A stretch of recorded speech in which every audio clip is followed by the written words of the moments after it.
দেড় বছরে দেশে করোনায় আজ সর্বোচ্চ ১৬৪ মৃত্যু, সর্বোচ্চ আক্রান্ত প্রায় ১০,০০০। ৩৫ বছর বয়সীরা টিকা পাবেন। এবার করোনা আক্রান্ত বেশিরভাগই গ্রামে। কড়া লকডাউন ১৪ জুলাই পর্যন্ত।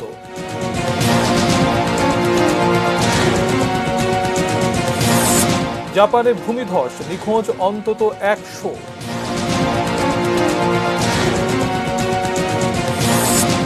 এবং কোপা আমেরিকার সেমিতেও ব্রাজিলের সামনে পেরু।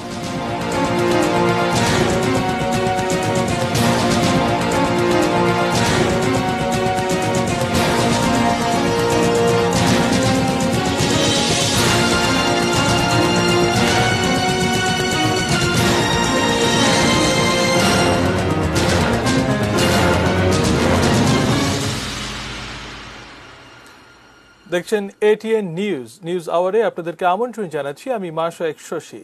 সংবাদ শিরোনাম শুনছিলেন।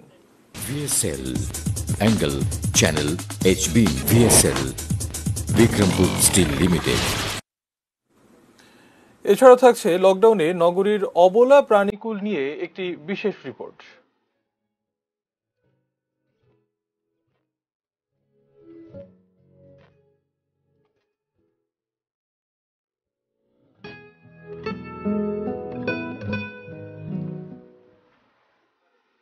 এবারে পুরো আয়োজন।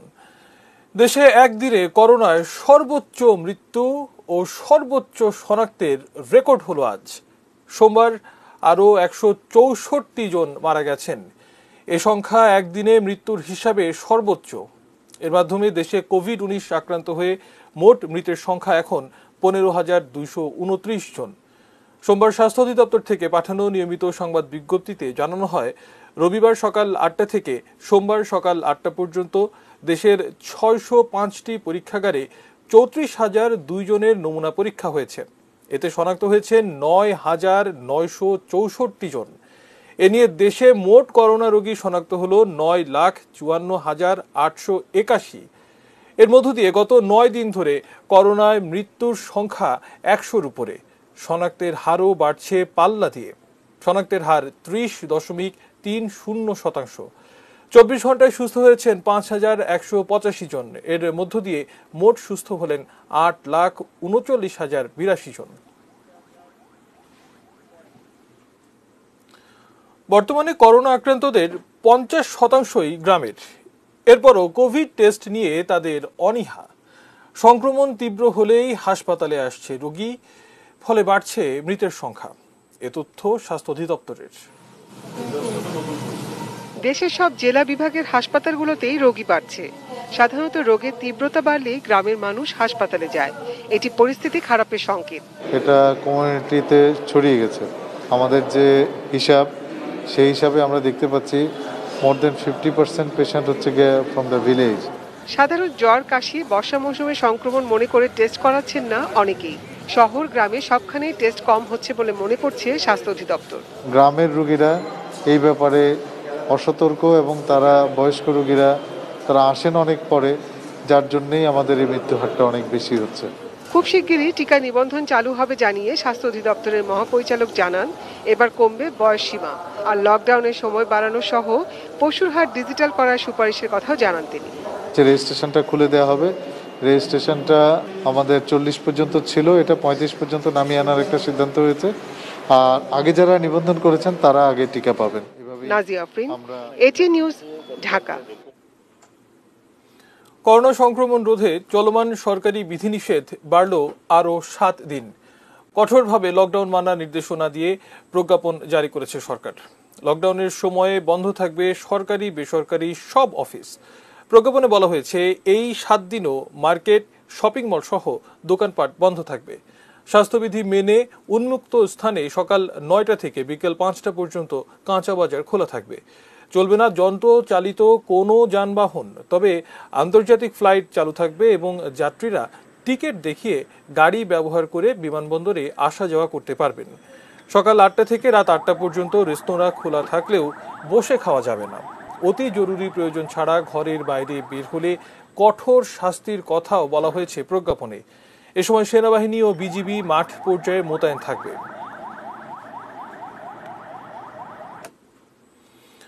পথে পথে চেকপোস্ট, ব্যাখ্যা দিতে হচ্ছে কি প্রয়োজনে বের হওয়া। তবুও রাজধানীতে গাড়ির সংখ্যা বেড়েছে কঠোর লকডাউনের পঞ্চম দিনে। বৃষ্টি আর গুমোট গরমের হঠাৎ আসা যাওয়ার মতোই গাড়ি চলাচল। এই কিছুটা ভিড়, আবার পুরোটা ফাঁকা। রাজধানীর প্রবেশদ্বারগুলোতেও গাড়ির সংখ্যা একেবারে কম। আব্দুল্লাহপুর, গাবতলী, যাত্রাবাড়ি যেদিক দিয়ে আসা হোক, প্রতিটি যানবাহনকে একটু পরপর থামতে হবে চেকপয়েন্টে। বিজেপিতে চাকরি করি না, আমি কোম্পানিতে চাকরি করি। কোম্পানির কাজে আমরা ব্যাংকে যাচ্ছি। গাড়ি চেকিং এর কারণেই কোথাও কোথাও দীর্ঘ সারি। কখনো পুলিশ, কখনো বিজিবি, কখনো সেনাবাহিনী, কোথাও কোথাও নির্বাহী ম্যাজিস্ট্রেট। ব্যাখ্যা সন্তোষজনক না হলেই জরিমানা, মামলা। কয়েকজন পেয়েছি যে বিনা কারণে বের হয়েছে। বিনা কারণে বলতে তারা তাদের ভ্যালিড কোনো রিজন শো করতে পারেনি, আমাদেরকে কোনো আইডি কার্ডও শো করতে পারেনি, তাদেরকে মামলা দেওয়া হচ্ছে। মহামারীর ছোবলে মহানগরীতে যখন মানুষ এবং যানবাহন চলাচলের সংখ্যা একেবারেই কম, সেই সুযোগে প্রকৃতি যেন নিজের সবুজ রং খানিকটা বাড়িয়ে নিয়েছে। শ্রাবণের অঝোর ধারার স্পর্শ নিয়ে প্রকৃতি সেজে উঠেছে নিজের মতো করে। এই যেন অনেক বেদনার উল্টো পিঠে পাওয়া এক টুকরো স্বস্তি। আশিকুর রহমান অপু, এটি নিউজ, ঢাকা। রাজধানীর অলিগলিতে দেদারসে ঘুরছে মানুষ, মানছেন না লকডাউন। মূল সড়কের বাইরে আইন শৃঙ্খলা বাহিনীরও তেমন কোনো তৎপরতা নেই। জরুরি কাজেও যারা বাইরে বের হয়েছেন, গন্তব্যে পৌঁছতে তাদের কয়েক দফা জেরার মুখে পড়তে হচ্ছে। মূল সড়কে যখন এমন কড়াকড়ি, তখন একেবারেই বিপরীত অবস্থা রাজধানীর পাড়া মহল্লায়। দেখেন, লকডাউনে কোনো পরিস্থিতি নেই, পুলিশ প্রশাসন কোনো কেউ নাই, কেউ দেখার নাই।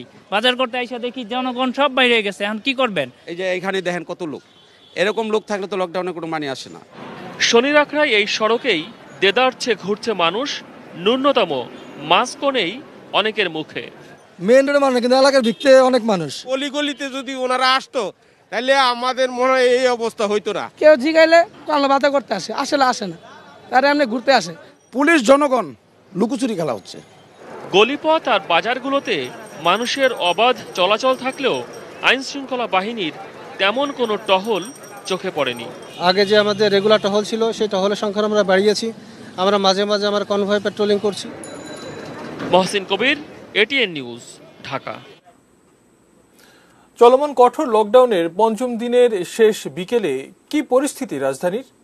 সহকর্মী তাহিদ সুরভের সঙ্গে যুক্ত হব সেটি জানতেই। তাহিদ সুরভ, নিশ্চয়ই আমাকে শুনতে পাচ্ছেন। কোথায় আছেন আপনি? আজকেও তো আক্রান্ত এবং মৃত্যুর সংখ্যাতে রেকর্ড ভাঙলো। কি অবস্থা সার্বিক লকডাউনের?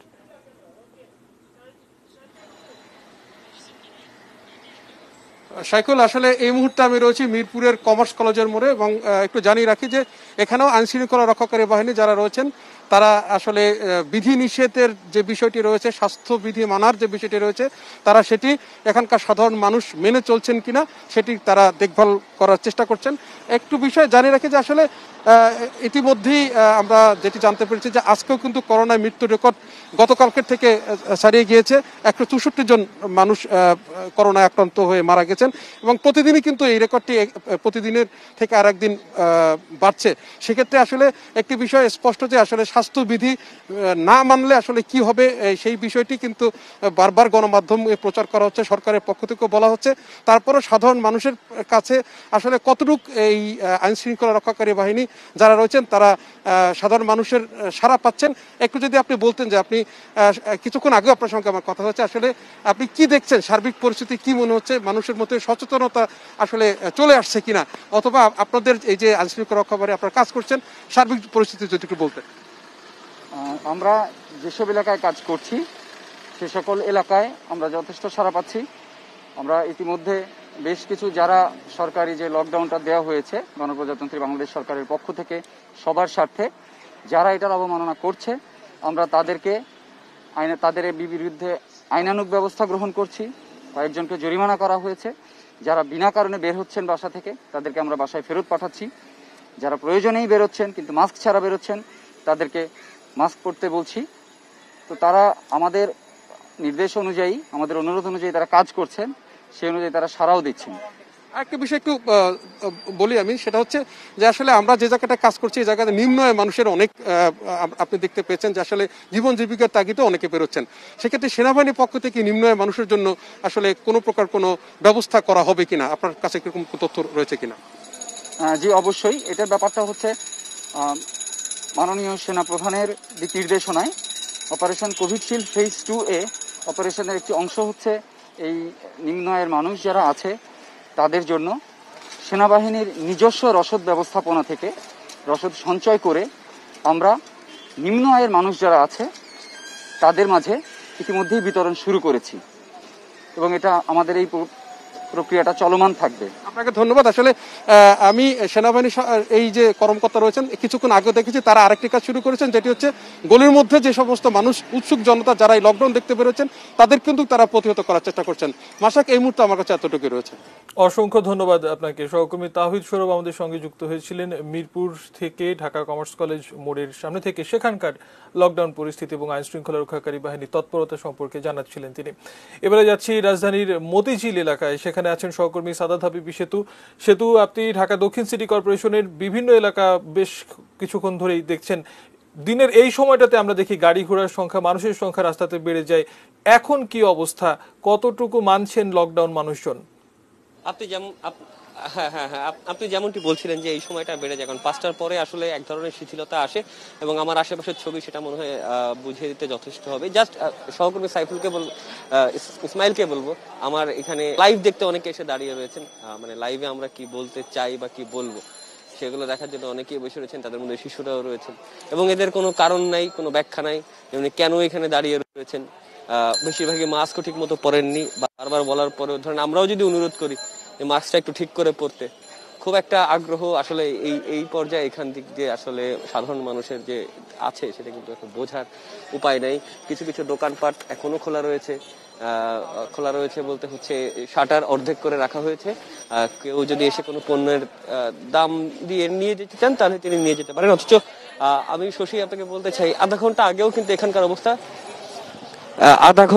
কিন্তু এখানকার পরিস্থিতি এমনটা ছিল না। মানে মোটামুটি যতক্ষণ আইন শৃঙ্খলা বাহিনীর কর্মকর্তারা ছিলেন দোকানগুলো বন্ধ ছিল, প্রয়োজনেই মানুষ বের হয়েছিলেন।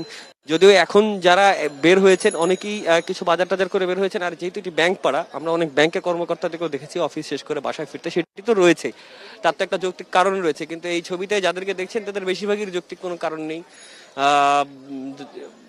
বের হয়েছেন। এবং কথা ছিল যে দোকানের সামনে খাওয়া যাবে না, কিন্তু দোকানের সামনে খাওয়া যাচ্ছে, মুড়ি যেহেতু বানানো হচ্ছে সুতরাং খাওয়াও হচ্ছে। সুতরাং সবকিছুই আসলে আইন শৃঙ্খলা বাহিনী থাকলে এটি আসলে একটি দায়িত্বের মধ্যে পড়ে সবার আইন মানা, সেই বিষয়টি এখানে আমরা লক্ষ্য করেছি। বাট আইন শৃঙ্খলা বাহিনী যখনই থাকে না, যেমনটি আমরা গত 4-5 দিন ধরেই বলে আসছি যে গলির ভিতরের অবস্থাগুলো খুব একটা আসলে এই যে কঠোর লকডাউনের কথাটি আমরা বলছি সেটি তো দূরের কথা, সাধারণ স্বাস্থ্যবিধি মানার যে বিষয়টি, সেই মানার বিষয়টিও আসলে আমরা দেখতে পাচ্ছি না। এই স্কুল বন্ধ রয়েছে শিশুদের, কিন্তু শিশুরা কিন্তু খেলতে বের হয়ে গেছে, যদিও শিক্ষা প্রতিষ্ঠান খোলা রাখা যাচ্ছে না। অসংখ্য ধন্যবাদ সহকর্মী সাদাত হাবিবি সেতু। আপনি মতিঝিলের খুবই দুঃখজনক একটি অবস্থার চিত্র আমরা দেখছিলাম। স্বাস্থ্যবিধি মানার ক্ষেত্রে মানুষের মধ্যে সচেতনতার বেশ অভাব দেখা যাচ্ছে সেখানে। এদিকে সংক্রমণের ঊর্ধ্বমুখী প্রবণতা রোধে ঘরে ঘরে সচেতনতার দুর্গ গড়ে তোলার আহ্বান জানিয়েছেন আওয়ামী লীগের সাধারণ সম্পাদক, সড়ক পরিবহন ও সেতু মন্ত্রী ওবায়দুল কাদের। সকালে তার বাসভবন থেকে ব্রিফিংয়ে তিনি বলেন, করোনা ভ্যাকসিন নিয়ে বিএনপির অপরাজনীতি ব্যর্থ হয়েছে। বেগম জিয়াকে আপনারা নিজ নিজ পদ রক্ষার জন্য দাবার গুটি বানাবেন আর দায় নেবে সরকার, এটা হতে পারে না। পদ্মার আড়ালের রাজনীতি আপনাদের পছন্দের, জনগণের কাছে আসা, তাদের পাশে থাকা আপনাদের কাছে এখন আতঙ্ক, আর সেটা আপনারা আজকের ভয়াবহ বিধ্বংসী করোনা পরিস্থিতি প্রমাণ করেছেন। তবে বিএনপির স্থায়ী কমিটির সদস্য ডক্টর খন্দকার মোশাররফ হোসেন বলেছেন, টিকা কূটনীতিতে সরকারের ব্যর্থতার কারণে এখন পর্যন্ত মাত্র 2.5% মানুষ টিকা পেয়েছেন। সকালে করোনা ভ্যাকসিন সংগ্রহ ও বিতরণ পর্যবেক্ষণ সংক্রান্ত কমিটির ভার্চুয়াল সংবাদ সম্মেলনে তিনি এই অভিযোগ তোলেন। বিশ্বব্যাপী প্রমাণিত যে করোনা থেকে স্থায়ীভাবে মুক্তি শুধুমাত্র টিকা প্রদানের মাধ্যমেই সম্ভব হয়েছে। অথচ বাংলাদেশের সরকারের টিকা কূটনীতিতে চরম ব্যর্থতা, টিকা ক্রয়ে অনিয়ম, লোভ, হঠকারিতার কারণে দেশে টিকাদান শুরুর পর থেকে 27শে জুন পর্যন্ত 2 ডোজ টিকা পেয়েছেন মাত্র 82,21,776 জন।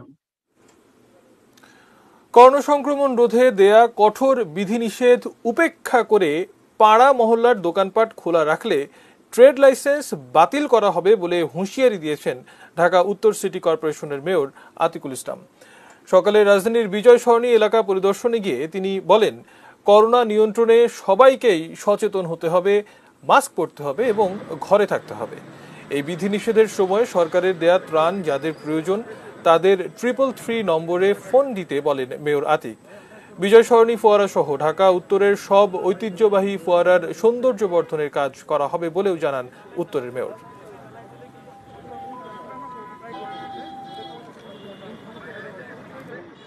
আপনারা যদি মনে করেন যে না আপনারা বের হবেন, এটিকে আপনারা গ্র্যান্টেড ধরে নিয়েছেন, না বের হলে কোনো অসুবিধা নেই, যেসব দোকানপাট খোলা থাকবে আমার আঞ্চলিক নির্বাহী কর্মকর্তা ম্যাজিস্ট্রেট যদি যায় সেই দোকান যদি খোলা থাকে তার ট্রেড লাইসেন্সও কিন্তু আমি ক্যান্সেল করে দিব। দেশের বাইরের খবর জানাবো। জাপানের শিজুওকা প্রদেশের আতামি শহরে প্রবল বৃষ্টির পর ভূমিধসে কমপক্ষে 100 জন নিখোঁজ রয়েছেন। তাদের উদ্ধারে জোর তৎপরতা চলছে। এ পর্যন্ত 3 জনের মৃতদেহ উদ্ধার করা হয়েছে। রাজধানী টোকিও থেকে 90 কিলোমিটার দক্ষিণ পশ্চিমে অবস্থিত শিজুওকা প্রদেশের একটি পাহাড়ি অঞ্চল আতামি। 36,000 বাসিন্দার শহরটির বসতি গড়ে উঠেছে পাহাড়ের ভাঁজে ভাঁজে। গত শনিবার থেকে পাশাপাশি 3 প্রদেশ কানাগাওয়া, চিবা ও শিজুওকায় ব্যাপক বৃষ্টিপাতের কারণে পাহাড়ি অঞ্চল আতামিতে ভূমিধসের ঘটনা ঘটে। এতে কাদামাটির নিচে সলিল সমাধি হয় অর্ধশত পরিবারের। জীবিত ও ভূমিধসে আটকে পড়াদের উদ্ধার তৎপরতায় প্রথম দিকে নিখোঁজের সংখ্যা কম থাকলেও আত্মীয় স্বজন ও প্রতিবেশীদের দেয়া তালিকা অনুযায়ী সেই সংখ্যা বেড়ে দাঁড়ায় 100-র কাছাকাছি। 1,500 উদ্ধারকর্মী নিখোঁজদের সন্ধানে তল্লাশি চালাচ্ছেন। 2 দিন পার হয়ে যাওয়ায় কাউকে জীবিত পাওয়ার সম্ভাবনা নেই বলে জানিয়েছেন উদ্ধারকারীরা। যত দ্রুত সম্ভব ধ্বংসস্তূপের মধ্যে চাপা পড়া সবাইকে উদ্ধারের নির্দেশ দিয়েছেন জাপানের প্রধানমন্ত্রী ইয়োশিহিদে সুগা। আরও বৃষ্টিপাতের পূর্বাভাস থাকায় আতামিতে আবারও ভূমিধসের আশঙ্কা রয়েছে বলে সতর্ক করেছে আবহাওয়া বিভাগ। Shaon Mahfuz, desk report, ATN news. এবারে কোপা আমেরিকা 2021 এর খবর জানাবো।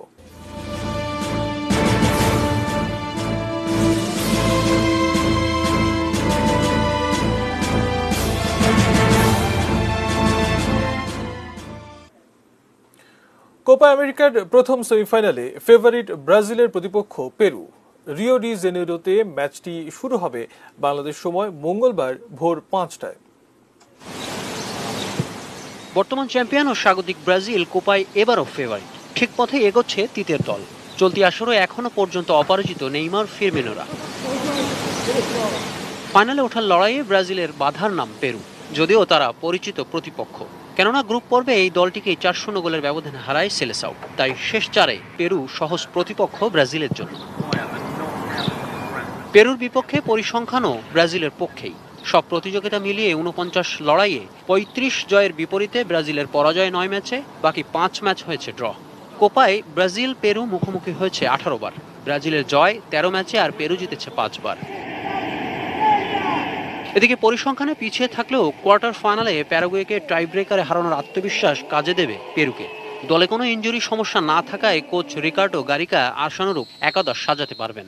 তাই ফাইনালে ওঠার পথে ব্রাজিলকে ছেড়ে কথা বলবে না Peru. Khairuzzaman, sports desk, ATN news. সময় হলো বায়জিৎ স্টিল বিরতি নেবার, এরপর আরো জানিয়ে ফিরব।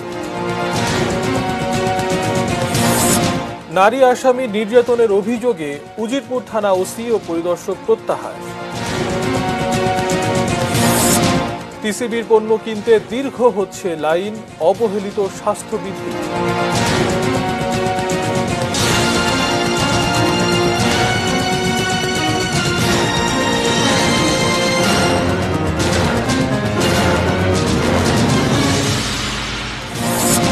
দেড় বছরে দেশে করোনায় আজ সর্বোচ্চ 164 মৃত্যু, সর্বোচ্চ আক্রান্ত প্রায় 10,000।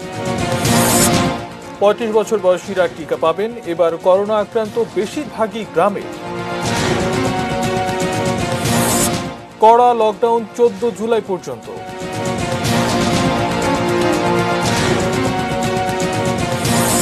জাপানে ভূমিধস, নিখোঁজ অন্তত 100। এবং কোপা আমেরিকার সেমিতেও ব্রাজিলের সামনে পেরু।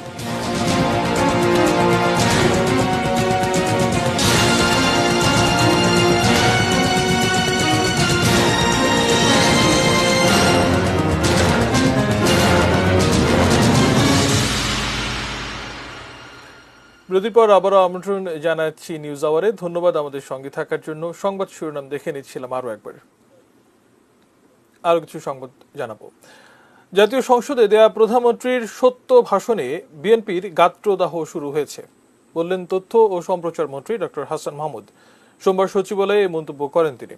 এর আগে Bangladesh secretariat reporters forum BSRF এর নতুন কমিটি মন্ত্রীর সঙ্গে সৌজন্য সাক্ষাৎ করেন। এক প্রশ্নের জবাবে তথ্যমন্ত্রী অভিযোগ করেন, নির্বাহী আদেশে খালেদা জিয়াকে মুক্তি দেওয়ার পরেও ধন্যবাদের বদলে সমালোচনা করছে বিএনপি। অনেক সফলতা বঙ্গবন্ধু কন্যা জননেত্রী শেখ হাসিনার নেতৃত্বে। এই যে সফলতার গল্পটা বিএনপির সাম্প্রতিক বক্তব্যের প্রেক্ষিতে মনে হচ্ছে মহানুভবতা দেখিয়ে কারাগারের বাইরে রাখা হয়েছে। মনে হয় সেটি ভুল হচ্ছে আমাদের। এখন সেটি আবার পুনর্বিবেচনা করতে হবে এবং খালেদা জিয়া আসলে আইন অনুযায়ী আবার জেলখানায় তাকে ফিরিয়ে দেওয়া হবে কিনা সেটি একটু চিন্তা ভাবনা করতে হবে। করোনা মহামারীর 15 মাস পার হয়ে গেছে, অথচ এখন পর্যন্ত এর চিকিৎসা দিতে আমাদের হিমশিম খেতে হচ্ছে। এটিএন বাংলায় আয়োজিত এক অনুষ্ঠানে এমন মন্তব্য করেছেন আলোচকরা। অনুষ্ঠানে ডক্টর ABM আব্দুল্লাহ বলেন, গ্রামের স্বাস্থ্য ব্যবস্থা ভেঙে পড়েছে, একথা অস্বীকার করার উপায় নেই, যার প্রভাব এখন শহরেও। এ সময় হাসপাতালে অক্সিজেন সরবরাহ ঠিক রাখার দিকে নজর দেওয়া উচিত বলে মনে করেন ডক্টর জাফরুল্লাহ চৌধুরী। প্রধানমন্ত্রীর প্রতিশ্রুতি অনুযায়ী দেশের 80% মানুষ কবে টিকা পাবেন সে ব্যাপারে প্রশ্ন রেখেছেন ডিবেট ফর ডেমোক্রেসির চেয়ারম্যান হাসান আহমেদ চৌধুরী কিরণ। যদি আমরা গণটিকা দিতে না পারি তাহলে কিন্তু আমাদের এই যে 80% টিকা দেওয়ার প্রতিশ্রুতি মাননীয় প্রধানমন্ত্রী ব্যক্ত করেছেন, সেই টিকা প্রদান জায়গাটাকে আমাদেরকে কিন্তু অত সুস্পষ্টভাবে অ্যাড্রেস করতে হবে। জীবনকে বাঁচিয়ে জীবিকাকে রক্ষা করতে গেলে আমাদেরকে টিকাকে নিশ্চিত করতে হবে। গ্রামের স্বাস্থ্য ব্যবস্থা অনেকটা কিছুটা ভেঙে পড়ার মতোই কিন্তু অবস্থা হয়ে গেছে। গ্রামে যদি এইগুলোর উন্নতি করা না যায় এবং খুব দ্রুত সময় করতে হবে, নাহলে যে হারে সংক্রমণ বেড়ে যাচ্ছে, আর সংক্রমণ বেড়ে গেলে মৃত্যুর মিছিলে কিন্তু দিন দিন বেড়েই যাচ্ছে, কিন্তু 3 অঙ্কে চলে গেছে। বরিশালে নারী আসামিকে রিমান্ডে যৌন নির্যাতনের অভিযোগ ওঠায় উজিরপুর মডেল থানার ভারপ্রাপ্ত কর্মকর্তা ও পরিদর্শককে প্রত্যাহার করা হয়েছে। একই সঙ্গে তাদের বিরুদ্ধে বিভাগীয় ব্যবস্থা নেওয়ার নির্দেশ দেওয়া হয়েছে। দুপুরে ওসি জিয়াউল আহসান এবং পরিদর্শক মাইনুল ইসলামকে প্রত্যাহার করা হয়। নির্যাতনের শিকার নারী একটি হত্যা মামলার আসামি। পরিদর্শক মাইনুল ইসলাম মামলাটি তদন্ত কর্মকর্তা ছিলেন। তার উপর যৌন নির্যাতনের প্রাথমিক সত্যতা পাওয়ায় ওই 2 পুলিশ কর্মকর্তাকে বরিশাল পুলিশ লাইন্সে সংযুক্ত করা হয়েছে। গত 26 জুন উজিরপুর উপজেলার জামবাড়ি এলাকা থেকে বাসুদেব চক্রবর্তী নামে একজনের মৃতদেহ উদ্ধার করে পুলিশ। এ ঘটনায় নিহতের ভাই ওই নারীকে আসামি করে মামলা করেন। 2 দিন রিমান্ড শেষে গত 2 জুলাই তাকে আদালতে হাজির করা হলে পুলিশ সদস্যরা শারীরিক এবং যৌন নির্যাতন করেছেন বলে আদালতে অভিযোগ করেন তিনি।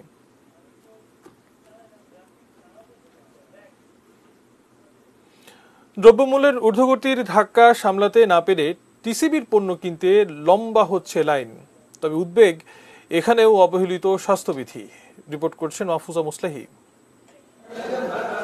বাজারে প্রায় অধিকাংশ পণ্যের দামই বেড়েছে লাগামহীনভাবে। বাজারের তুলনায় ডাল, তেল, চিনি কোনোটি অর্ধেক দাম, কোনোটি আবার 20 থেকে 40 টাকা পর্যন্ত কম দামে কিনতে পেরে এ লাইনে মধ্যবিত্তরাও। মধ্যবিত্ত হয়েও, উচ্চশিক্ষিত হয়েও নিম্ন আয়ের মানুষের সাথে লাইনে দাঁড়িয়ে ধাক্কাধাক্কি করে আমাদের জিনিস নিতে হচ্ছে, কোনো উপায় নাই। তবে অনেকেই মানছেন না স্বাস্থ্যবিধি। সবারই বলছি যে আপনারা সামাজিক দূরত্ব বজায় রাখেন, আর নাই আমরা মাল দেওয়া বন্ধ করে দেব। মাস্ক পরছে বড় যুদ্ধ হলো, পেটে ভাত নাই। স্বাস্থ্যবিধি মানাতে শহরে নানা তৎপরতা থাকলেও ট্রাক সেলে উদাসীন আইন শৃঙ্খলা বাহিনী। নিয়মিত তো স্পটে কোনো পুলিশ থাকে না, তবে আমরা রিকোয়েস্ট করব নিয়মিতভাবে আমাদেরকে দিয়ে দেয়, তাহলে আমাদের জন্য সুবিধা হবে এবং সাধারণ পাবলিকের জন্য সুবিধা হবে। সোমবার থেকে 29 জুলাই পর্যন্ত ঢাকা ও এর আশপাশ এলাকায় মোট 122টি ট্রাকে চলবে এ কার্যক্রম। Mahfuza Muslehi, ATN news, Dhaka. ঈদ উল আজহা উপলক্ষে যাত্রা শুরু করলো চরের গরু নামে অনলাইনের পশু বিক্রির হাট। দুপুরে www.bhalokini.com চরের গরু উদ্বোধন করেন মৎস্য ও প্রাণী সম্পদ মন্ত্রী রেজল করিম। অনুষ্ঠানে উপস্থিত ছিলেন বাংলাদেশ ডেইরি ফার্ম অ্যাসোসিয়েশনের সভাপতি মোহাম্মদ ইমরান হোসেন, বেসরকারি উন্নয়ন সংস্থা গণ উন্নয়ন কেন্দ্রের প্রতিষ্ঠাতা ও প্রধান নির্বাহী এম আব্দুল সালাম, ভালোকিনি.com এর সিইও কেরামত উল্লাহ বিপ্লব এবং গাইবান্ধার চর গ্রামের ক্ষুদ্র খামারিরা। এতে গণমাধ্যম কর্মীরাও যুক্ত হন। এই উদ্যোগকে স্বাগত জানিয়ে করোনা মহামারী থেকে বাঁচতে অনলাইনে কোরবানির পশু কেনার আহ্বান জানান মৎস্য ও প্রাণী সম্পদ মন্ত্রী।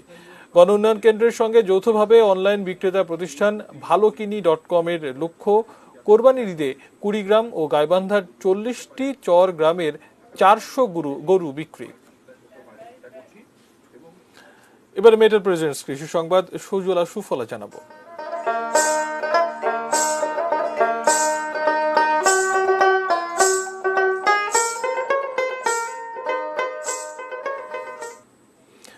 বগুড়ার গাবতলীতে অর্গানিক পদ্ধতিতে পেঁপে চাষ করে স্বাবলম্বী গৃহবধূ নাইচা আক্তার। গত 4 বছর ধরে তার সফলতা দেখে স্থানীয় অনেক নারীরাও শুরু করেছেন অর্গানিক পেঁপের আবাদ। উপজেলার নেপালতলী ইউনিয়নের চকভঙ্গুর গ্রামের গৃহবধূ নাইচা আক্তার এখন সবার কাছে পরিচিত পেঁপে আপা হিসেবে। নাইচা আক্তার জানান, প্রতি বছরই 3.5 থেকে 4 বিঘা জমিতে কীটনাশক ছাড়া অর্গানিক পদ্ধতিতে পেঁপে চাষ করেন তিনি। চাহিদা ভালো থাকায় পাইকাররা জমি থেকে পেঁপে কিনে নিয়ে যায়।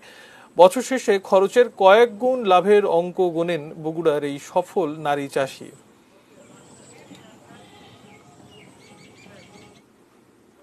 সময় হলো আরো একবার বাজিদ স্টিল বিরতি নেবার, এরপর আরো জানিয়ে ফিরব।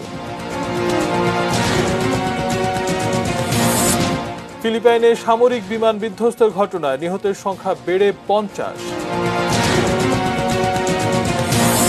এবং সাকিব দলে ফেরায় আত্মবিশ্বাসী টাইগাররা।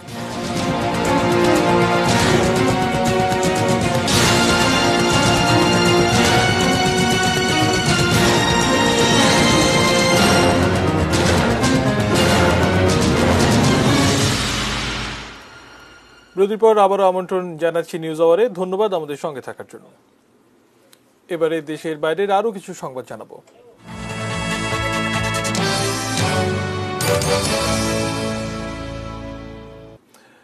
ফিলিপাইনে সেনাবাহিনীর বিমান বিধ্বস্তের ঘটনায় 3 বেসামরিক নাগরিক সহ নিহতের সংখ্যা বেড়ে 50 জনে দাঁড়িয়েছে। আহত হয়েছেন আরও 49 জন। আহতদের স্থানীয় হাসপাতালে চিকিৎসা দেওয়া হচ্ছে। বিমানটিতে 96 জন আরোহী ছিলেন। আবু সায়েফের মতো জঙ্গি গোষ্ঠীর বিরুদ্ধে লড়াইয়ে যোগ দিতে যাচ্ছিলেন সেনারা। সশস্ত্র বাহিনীর একজন মুখপাত্র জানান, বিমানের ডাটা রেকর্ডার থেকে দুর্ঘটনার কারণ জানার চেষ্টা চলছে। বিমানটিতে কোনো হামলার ঘটনা ঘটেনি। রোববার স্থানীয় সময় বেলা 11:30টায় ফিলিপাইনের দক্ষিণাঞ্চলের সুলু প্রদেশের পাতিকুলে সেনাবাহিনী হারকিউলিস C-130 মডেলের বিমানটি অবতরণের সময় বিধ্বস্ত হয়। এ সময় ভূমিতে থাকা 3 বেসামরিক নাগরিকও নিহত হন। বিমানটি রানওয়ে হারিয়ে ফেলার পর আবারও নিয়ন্ত্রণে আসার চেষ্টা করতে গিয়ে দুর্ঘটনায় পড়ে। অর্থের বিনিময়ে জন্মদান, ইউক্রেন যেন সন্তান তৈরির কারখানা। শাওন মাহফুজের প্রতিবেদনে দেখুন বিস্তারিত। অনেক চেষ্টা করেও যারা সন্তান নিতে পারেন না, তাদের গন্তব্য হতে পারে পূর্ব ইউরোপের দেশ ইউক্রেন। দেশটিতে গর্ভধারা বা সারোগেসি পদ্ধতির মাধ্যমে বাবা মা হওয়ার বাসনা পূরণ করতে পারেন সন্তান জন্মদানে অক্ষম দম্পতিরা। তাই তো দেশটি বর্তমানে সন্তান তৈরির কারখানা হিসেবে পরিচিতি পেয়েছে। এক্ষেত্রে মানতে হবে কিছু শর্ত, গুনতে হবে বিপুল পরিমাণ অর্থ। ন্যূনতম 25,000 ইউরো থেকে 70,000 ইউরো পর্যন্ত খরচ হতে পারে বাংলাদেশি টাকায়, যা 25 লাখ থেকে 70 লাখের বেশি। দম্পতিরা চাইলে ছেলে বা মেয়ে বেছে নিতে 2 বার চেষ্টা করতে পারবেন, আবার পছন্দ মতো না হওয়া পর্যন্ত চেষ্টা চালিয়ে যেতে পারবেন। সন্তান ধারণে অক্ষম দম্পতিদের চিকিৎসার প্রমাণপত্র দেখাতে হবে, তবে কোনো সমকামী দম্পতি এই প্রক্রিয়ায় সন্তান নিতে পারবেন না। গর্ভ ভাড়া দেওয়ার মাধ্যমে বিদেশি দম্পতিদের জন্য প্রতি বছর 2.5 থেকে 3,000 সন্তানের জন্ম হয় ইউক্রেনে। এই দম্পতিদের 1/3 চীনের নাগরিক। মূলত ভারত ও থাইল্যান্ড বিদেশিদের জন্য সারোগেসির মাধ্যমে সন্তান ধারণের বাণিজ্যিক সুবিধা বন্ধ করে দেয়ায় ভাগ্য খুলেছে ইউক্রেনের। Shaon Mahfuz, desk report, ATN news. এবারে খেলার খবর জানাবো।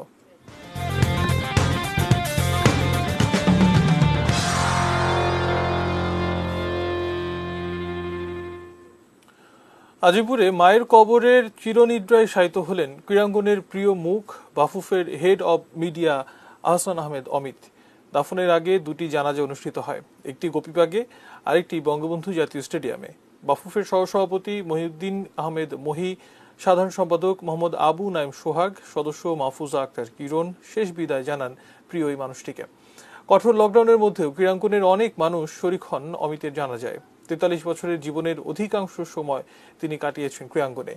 বেশ কিছুদিন ধরেই কিডনি জটিলতায় ভুগছিলেন অমিত। উন্নত চিকিৎসার জন্য ভারতের দিল্লিতে চিকিৎসা নেন, সেখানেই শেষ নিঃশ্বাস ত্যাগ করেন এই ক্রীড়া সংগঠক।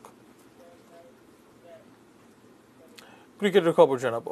অলরাউন্ডার সাকিব আল হাসান দলে ফেরায় আত্মবিশ্বাসী দলের স্পিনাররা, জানালেন মেহেদী হাসান মিরাজ। এছাড়া প্রস্তুতি ম্যাচে বোলারদের পাশাপাশি ব্যাটসম্যানরাও রান পেয়েছেন, যা স্বস্তি দিচ্ছে টাইগার শিবিরে।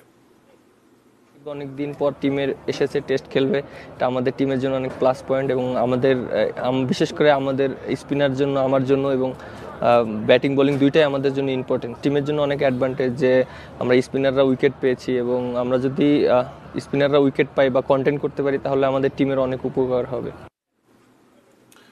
নিউজ আওয়ার শেষ করব একটি ব্যতিক্রমী সংবাদ দিয়ে। কঠোর লকডাউনে মানুষের ভোগান্তির শেষ নেই।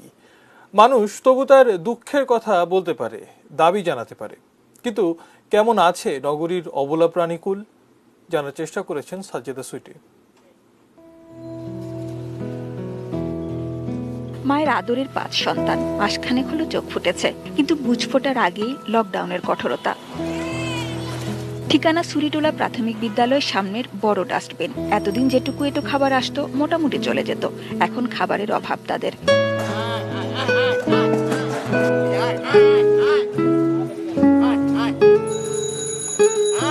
অবশ্য মানবতা বেঁচে থাকার প্রমাণ এখানেও আছে। সিটি কর্পোরেশনের কর্মী মোহাম্মদ মামুন স্নেহ ভালোবাসায় আগলে রাখেন তাদের। কুত্তায় খাওয়ান পানা, বিড়ালে খাওয়ান পানা, খাওয়ান পড়লে না খাওয়া পাইব।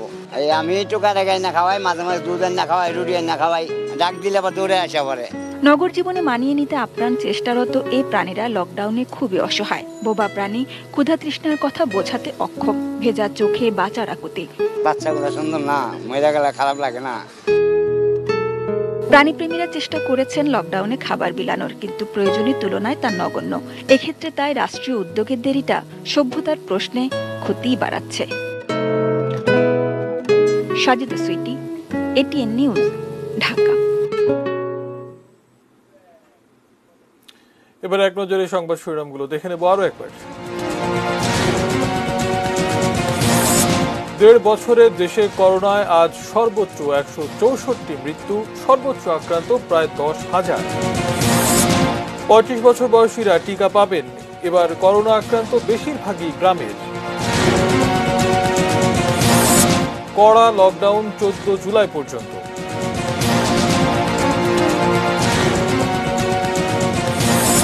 জাপানে ভূমিধস, নিখোঁজ অন্তত 100।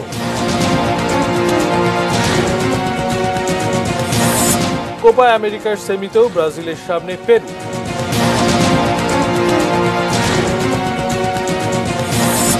নারী আসামি নির্যাতনের অভিযোগে উজিরপুর থানার ওসি ও পরিদর্শক প্রত্যাহার। টিসিবির পণ্য কিনতে দীর্ঘ হচ্ছে লাইন, অবহেলিত স্বাস্থ্যবিধি। ফিলিপাইনে সামরিক বিমান বিধ্বস্ত ঘটনায় নিহতের সংখ্যা বেড়ে 50। এবং সাকিব দলে ফেরায় আত্মবিশ্বাসী টাইগাররা।